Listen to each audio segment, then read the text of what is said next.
Para sa mga lalaki dyan, ano? Porkit maganda, sexy, sikat, malaki dibdib, mahal mo na kaagad. Porkit magaling mag-twerk, pangarap mo na kaagad. Huwag ganun. Ang mahalin at pangarapin nyo, yung babaeng may plano sa buhay. Yung may pangarap, hindi yung puro paganda lang. Hindi yung pangyabang tropa lang. Yung babaeng bukod sa masipag at may plano na sa inyong dalawa, hanapin mo yung babaeng tanggap ka kung sino ka. Yung babaeng tatanggapin ka sa kung anong pagkatao ang meron ka. Kahit na hindi na ganun kaganda, dahil ang magandang kaanyuan ay mabilis lang maghanap ng ganyan. Pero yung babaeng iintindihin ka, aalagaan ka, at mag-i-stay pa rin sa'yo kahit nasasaktan na, bihira na lang yung ganyan. Dahil ang kagandahan at magandang katawan, lilipas rin yan. Mawawala rin yan.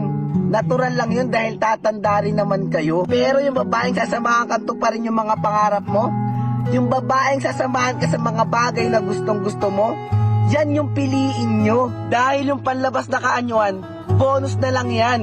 Pero yung babaeng may pangarap at ikaw yung gustong kasamang mangarap, kaibigan, yan yung klase ng babae na dapat nating hinahanap.